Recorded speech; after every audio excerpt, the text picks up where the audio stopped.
మనోళ్ళందరూ చాలా మర్యాదగా మాట్లాడారు కానీ నాకు అంత మర్యాద లేదు రేవంత్ రెడ్డి అంటే. చాలా మర్యాదగా ముఖ్యమంత్రి గారు రేవంత్ రెడ్డి గారు అని చాలా పెద్ద పెద్ద మాటలు మాట్లాడినరు. మర్యాద ఎవరికి ఇవ్వాలంటే మర్యాద ఉన్నోనికి ఇవ్వాలి. మర్యాద కొద్దిగా మానము సిగ్గు శరము ఉన్నోనికి ఇవ్వాలి. ఈయనకి ఏమి లేవు. కాబట్టి మూసి అంటాడు లేదా హైడ్రా. చేయాల్సింది మూసి సుందరీకరణ కాదు. మూసి గబ్బంతా ముఖ్యమంత్రి నోట్లే వాళ్ళ మంత్రుల నోట్లోనే ఉన్నది. మొదలైతే వాళ్ళ నెత్తుల నిండా గబ్బున్నది. దిక్కుమాలిన మాటలు, దిక్కుమాలిన ఇష్టం వచ్చిన రోత ఉట్టించే మాటలు, మామూలు మనుషులు మాట్లాడే మాటలు కూడా కాదు.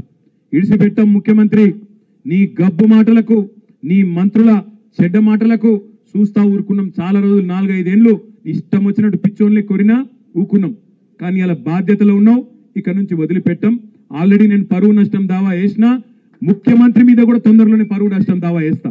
ముఖ్యమంత్రి మీద వేస్తా, నా మీద అడ్డగోలుగా మాట్లాడిన మంత్రి గారిని కూడా ఇడిచిపెట్టా. క్షమాపణ చెప్పేదాకా అటు క్రిమినల్ ఇటు సివిల్ డిఫమేషన్ 2 సూట్లు కూడా వేస్తా. వదిలిపెట్టా అనే మాట కూడా నేను విజ్ఞప్తి చేస్తా ఉన్నా. తప్పే చేయనప్పుడు ఎవరిని అయ్యకు కూడా భయపడం.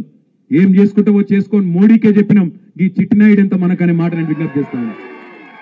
మోడీకే చెప్పినాం ఏం చేసుకుంటావో చేసుకోపురా భయ. గీడంతా నాకు అర్థం కాదు.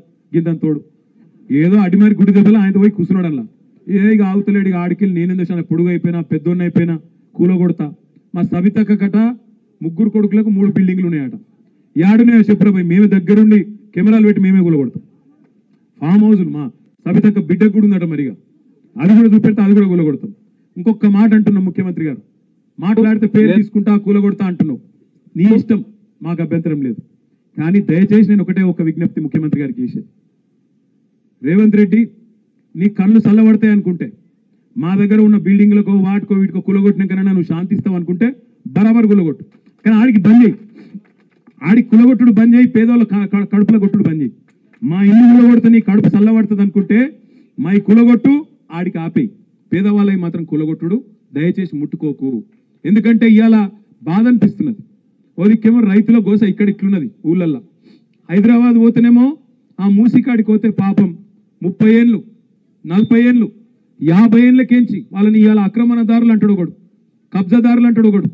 అరే నువ్వే ఇచ్చినావు కదా రాబాయ్, నువ్వే కాగితాలు ఇస్తువి, నువ్వే వాళ్ళకి రిజిస్ట్రేషన్ చేస్తువి, నువ్వే బిల్డింగ్ పర్మిషన్ ఇస్తువి, నువ్వే 40-50 ఏళ్ళకెళ్ళి వాళ్ళతోని గర్పట్టి కట్టించుకోబడుతుంది, 40-50 ఏళ్ళకెళ్ళి మున్సిపల్ నీళ్ల పన్ను కట్టించుకోబడుతుంది. అన్ని పైసలు ఇన్ని రోజులు దొబ్బి తిన్నదేమో గవర్నమెంట్. ఇప్పుడేమో వాళ్ళు పేదవాళ్ళందరినీ పట్టుకొని ఇగో వీళ్ళు గరీబ్ గాళ్ళు, వీళ్ళకి ఏ దిక్కు లేదు, బుల్డోజర్ పంపిస్తా, కూలగొడతా, వీళ్ళు కబ్జాకోరులు అది ఇదని మాట్లాడుతూ ఉన్నాడు. నేను అడుగుతా ఉన్నా రేవంత్ రెడ్డి, మొదలు నిజంగానే నీకు చిత్తశుద్ధి ఉంటే రెడ్డికుంటలో, కొడంగల్లోని రెడ్డికుంటలో ఎక్కడనైతే నీ సొంత ఇల్లుందో అది కూడా కుంటలనే ఉంది, దమ్ముంటే దాన్ని కూలగొట్టి పేదవాళ్ళ మీదకి రా అని చెప్పి నేను సవాల్ చేస్తా ఉన్నా. మీ అన్నగాడు తిరుపతి రెడ్డి, ఆయన ఇల్లు దుర్గం చెరువు FTL ఉంది, మొదలు దాన్ని కూలగొట్టు. దమ్ముంటే గివి కూలగొట్టు.